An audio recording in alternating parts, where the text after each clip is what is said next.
आज हम बात करेंगे शहर के अमेरिकन हॉस्पिटल में भ्रूण लिंग जांच के नाम पर ठगी करने वाले आरोपियों की। राज्य की पीबीआई टीम ने कार्रवाई की तो क्या खुलासे हुए उस पर बात करेंगे। साथ ही खेजड़ी यानी शमी के वृक्ष का विदेशी तान्या से क्या जुड़ाव है उसको लेकर बहुत कुछ बताएंगे। रूस की तान्या ने खेजड़ी के पेड़ से क्यों विवाह किया और इसके पीछे क्या मान्यता है। फतेह सागर में किसका संचालन बंद होने वाला है उस पर भी बात करेंगे।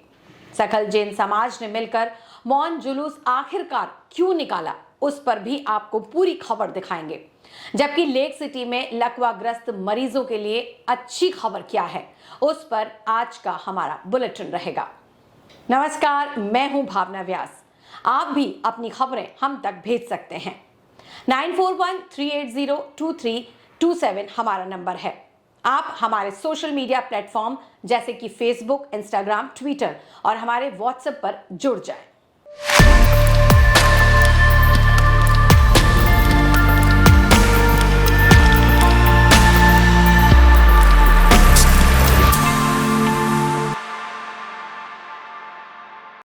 शहर में राज्य के पीबीआई पुलिस स्टेशन की टीम ने सोमवार को शहर के बेड़वास स्थित अमेरिकन हॉस्पिटल में कार्रवाई की। टीम ने भ्रूण लिंग परीक्षण के नाम पर नॉर्मल सोनोग्राफी करवाकर 90,000 रुपए हड़पने के मामले में 2 अभियुक्तों को गिरफ्तार किया है। बताया जा रहा है कि आरोपी हिमांशु चौहान निवासी अंबेडकर कॉलोनी सेक्टर 5 हिरणमगरी उदयपुर एवं देवेंद्र सुथार देबारी उदयपुर को शहर के बेड़वास स्थित अमेरिकन हॉस्पिटल में दबोचा गया। राष्ट्रीय स्वास्थ्य मिशन के मिशन निदेशक सुधीर कुमार शर्मा आईएएस ने बताया कि जयपुर से पुलिस निरीक्षक जितेंद्र गंगवानी के नेतृत्व में एक टीम गठित की जो उदयपुर रवाना हुई। डिकॉय गर्भवती महिला एवं सहायिका ने दलाल हिमांशु चौहान एवं देवेंद्र सुथार से संपर्क किया। इन्होंने पहले शनिवार का कहकर फिर रविवार को बुलाया और 10,000 रुपए एडवांस ले लिए। सोमवार को सुबह दोनों ने एक निजी अस्पताल में 80,000 रुपए लेकर गर्भवती महिला की नॉर्मल सोनोग्राफी यानी फीटल इको टेस्ट करवाकर गर्भ में लड़का होना बताया। इशारा मिलते ही पुलिस निरीक्षक जितेंद्र गंगवानी ने मय टीम कांस्टेबल कैलाश चंद्र, मुकेश एवं नरेंद्र कुमार, महिला कांस्टेबल मनभरी तथा पीसीपीएनडीटी समन्वयक मनीषा भटनागर ने अभियुक्तों को मौके से दोनों से डिकॉय राशि भी बरामद कर प्रकरण दर्ज किया गया। प्रारंभिक पूछताछ में सामने आया कि देवेंद्र सुथार का देबारी में खुद का नर्सिंग क्लिनिक है, जबकि हिमांशु का पिता नगर निगम में सफाई कर्मचारी थे, जिनकी मृत्यु होने पर हिमांशु की अनुकंपात्मक नियुक्ति की ज्वाइनिंग होनी है। पुलिस निरीक्षक मनोहर लाल मीणा ने बताया कि अभियुक्तों को गिरफ्तार कर लिया गया है, जिन्हें मंगलवार को न्यायालय में पेश किया गया। ये जो मामला भ्रूण लिंग परीक्षण के नाम पर 90,000 रुपये की ठगी हुई है, इस प्रकरण में जो डिकोय हमारा ऑपरेशन और स्टिंग ऑपरेशन है, ये जीबीएस कैंसर हॉस्पिटल प्रतापनगर का मामला है। इस मामले में 2 व्यक्ति अब गिरफ्त में आ गए हैं। जो टीम इन्वेस्टिगेशन कर रहे हैं जयपुर से, उनको पकड़ के आज चालान पेश करके उनको पेश कर रहे हैं। कुछ लोग इन्वॉल्व और हैं उनके साथ में, वो अभी फरार हैं।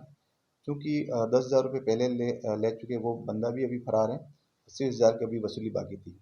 इस तरह से डिकोय के ऑपरेशन के मार्फत से जो भी भ्रूण लिंग परीक्षण के नाम पे जो घोर धंधा खोल रखा है, उनके खिलाफ सख्त कार्रवाई की जाएगी अधिनियम के अनुसार। तो ये लोग कहाँ के रहने वाले हैं? जो लोग, ये सारे उदयपुर शहर के लोग हैं। अभी इनका पता लगाया जा रहा है कि कौन कौन सी जगह ये निवास करते हैं। उदयपुर शहर में ही हैं ये लोग और उनको बहुत जल्दी पुलिस अपने गिरफ्त में लेगी। हॉस्पिटल के अंदर से कोई कर्मचारी मिलीभगत है क्या सर? अभी तक ऐसी कोई जानकारी हमारे पास नहीं है। अभी तक यही जानकारी कि जो डिकोय ऑपरेशन, स्टिंग ऑपरेशन जो किया है, उनके मार्फत से जो लोग शामिल हो रहे हैं वो उनकी हम तलाशी की जा रही और उनसे अगर पूछताछ की जाती है तो कोई अगर इन्वॉल्वमेंट किसी कर्मचारी का होता है हॉस्पिटल का, तो नाम सामने आ जाएगा। सर, इस रिपोर्ट में भी है कि उसने पैसा भी लिया और रिपोर्ट भी है कि उसको बेटा था, मतलब उन्होंने भ्रूण लिंग के बाद जांच करके बताया भी है कि बेटा है। तो ऐसे में क्या उस अस्पताल में भ्रूण लिंग परीक्षण चल रहा था, ये कह सकते हैं? इस रिपोर्ट के अनुसार तो ये समझ में आया कि उन्होंने ये बताया कि हम सेक्स का डिटर्मिनेशन करके देंगे, हालांकि वो ऐसा कुछ नहीं था। ये एक तरह का डिकोय स्टिंग ऑपरेशन के मार्फत से ये पता चला कि इसमें नॉर्मल सोनोग्राफी हो रही थी और नॉर्मल सोनोग्राफी में ये बता रहा है कि इसमें ये हम सेक्स डिटर्मिनेशन करेंगे। हालांकि ऐसा कुछ सामने अभी आया नहीं, लेकिन इन्वेस्टिगेशन फर्दर जारी और चीज़ें निकल के आएगी जब बता पाएंगे। विदेशों में ज्योतिषी मान्यताओं का असर एवं सनातन धर्म के प्रति आस्था और विश्वास तेजी के साथ बढ़ रहा है। रूस की तानिया कार्पोवा ने 7 दिसंबर को खेजड़ी के पेड़ से विवाह कर ये साबित कर दिया कि हमारी सनातन संस्कृति की पेठ विदेशों में गहरी होती जा रही है। 28 साल की तानिया भारत भ्रमण पर है और आगरा में किसी ज्योतिष ने लग्न कुंडली में मंगल दोष बताया तो इसके निवारण के लिए उसने खेजड़ी पूजन कर खेजड़ी के पेड़ से विवाह रचाया। तानिया शहर के चांदपोल स्थित होटल पैनोरेमा हवेली में ठहरी हुई हैं, जबकि सूरजपोल बाहर फतेह स्कूल के सामने खेजड़ी के पेड़ से विवाह की रस्म अदा की। खेजड़ी से विवाह करवाने वाले पंडित हेमंत सुखवाल का कहना है कि मंगल दोष निवारण विधान को लेकर तानिया बहुत उत्साहित थी। अब बात करते हैं खेजड़ी और खेजड़ी विवाह रचाने की मान्यताओं पर। कहा जाता है कि थार मरुस्थल में उगने वाली वनस्पतियों में खेजड़ी सबसे अलग प्रकृति का उपहार है। दिल्ली में इसे जाटी, पंजाब हरियाणा में जोड़, गुजरात में सुमरी, कर्नाटक में बनी, तमिलनाडु में बन्नी, सिंध में कजड़ी और राजस्थान में यही खेजड़ी के नाम से जानी जाती है, जबकि संस्कृत में इसे शमी कहा जाता है। वैदिक मान्यताओं के अनुसार इसकी जड़ों में शिव का वास माना गया है। खेजड़ी को 31 अक्टूबर 1983 को राज्य वृक्ष का दर्जा मिला था। इसके अलावा शमी को गणेश जी का प्रिय वृक्ष माना गया है।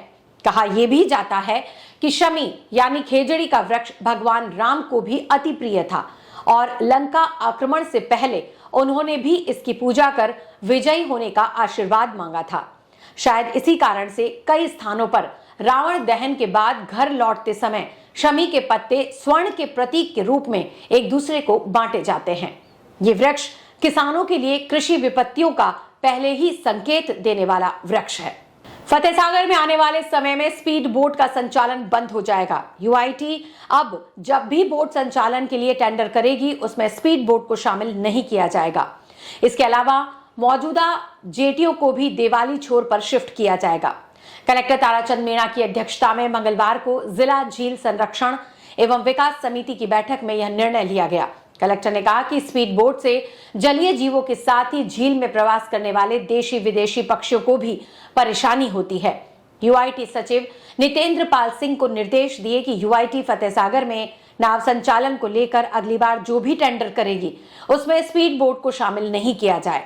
कलेक्टर ने कहा कि फतेह सागर पर देशी विदेशी पर्यटकों और स्थानीय लोगों की आवाजाही बढ़ती जा रही है। मुंबईया बाजार के सामने बोटिंग स्टैंड भी पास होने से समस्या और ज्यादा बढ़ने की संभावना है। ऐसे में एक जेटी को देवाली छोर पर शिफ्ट किया जाए जिससे काफी कुछ समाधान हो सकेगा। कलेक्टर ने फतेह सागर और पिछोला को पर्यटकों के ओवरबर्डन से मुक्त करने पर जोर दिया। शहर में मंगलवार को सकल जैन समाज ने मिलकर मौन जुलूस निकाला। समेत शिखर तीर्थ क्षेत्र रक्षा के लिए उदयपुर में निकले जैन समाज के जुलूस में सैकड़ों समाजजनों ने भाग लिया। जुलूस से पहले समाज के लोग टाउन हॉल में एकत्रित हुए।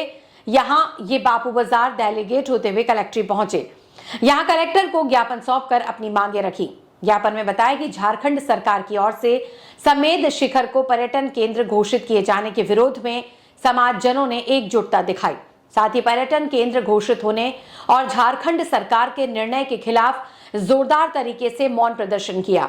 साथ ही बताया कि इस निर्णय से समाज के लोगों में भारी रोष व्याप्त है। झारखंड सरकार द्वारा करोड़ों हमारे समाज का महातीर्थराज समेत शिखर जी को पर्यटन क्षेत्र घोषित कर दिया गया है। पूरे देश में नहीं, पूरे विश्व के अंदर जहाँ पर शांति का पुजारी जैन समाज का व्यक्ति रहता है उसके मन में आक्रोश है, दुख है, और यह कहते हुए दुख है कि वहाँ पर करोड़ों मुनिराजों ने मोक्ष की प्राप्ति की और उसके पश्चात वह क्षेत्र पर्यटक क्षेत्र घोषित करना उसकी उदयपुर का जैन समाज उसकी घोर निंदा करता है। और आज उस दुख को व्यक्त करने के लिए सकल जैन समाज की ओर से मौन जुलूस के रूप में टाउन हॉल से प्रारंभ यात्रा हुई। आंचलिया महावीर सेना प्रमुख उदयपुर। झारखंड सरकार ने हमारे सकल जैन समाज का जो सबसे बड़ा तीर्थ स्थल है समेत शिखर जी, उसको पर्यटन स्थल घोषित कर दिया। उसके विरोध में पूरे हिंदुस्तान में सकल जैन समाज आंदोलन कर रहा है। और आज हमने सुबह 10 बजे टाउन हॉल से प्रारंभ होकर हज़ारों की संख्या में यहाँ कलेक्टर आकर कलेक्टर साहब को राष्ट्रपति जी एवं प्रधानमंत्री जी एवं झारखंड के मुख्यमंत्री जी के नाम ज्ञापन सौंपा है। जो अध्यादेश आप लाए हैं पर्यटन स्थल आप सभी को मालूम है पर्यटन स्थल पर क्या क्या होता है, शराब, मांस, मदिरा सबका सेवन पर्यटन स्थल पर होता है। ये एक जैन समाज का तीर्थ स्थान है, इसको झारखंड सरकार पुनः तीर्थ क्षेत्र ही रहने दे और इस पर्यटन स्थल जो घोषित किया है उस अध्यादेश को वापस ले। धन्यवाद। जय जिनेन्द्र। लेक सिटी में लकवाग्रस्त मरीजों के लिए अच्छी खबर है। भारत की पहली ई हेल्पर रोबो वॉक की सुविधा अब उदयपुर में भी मिलेगी।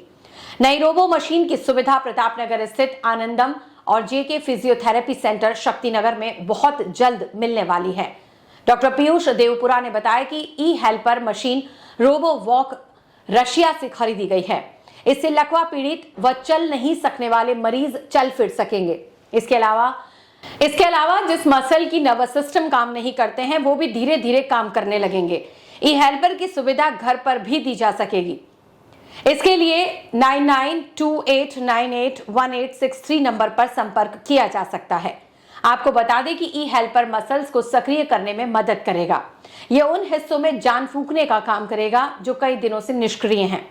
इसका सकारात्मक प्रभाव यह होगा कि मसल्स धीरे धीरे काम करने लगेंगे और उसकी निष्क्रियता जड़ से समाप्त हो सकेगी। लेक सिटी में नए साल का जश्न मनाने के लिए देश विदेशों से बड़ी संख्या में टूरिस्ट यहां आ रहे हैं।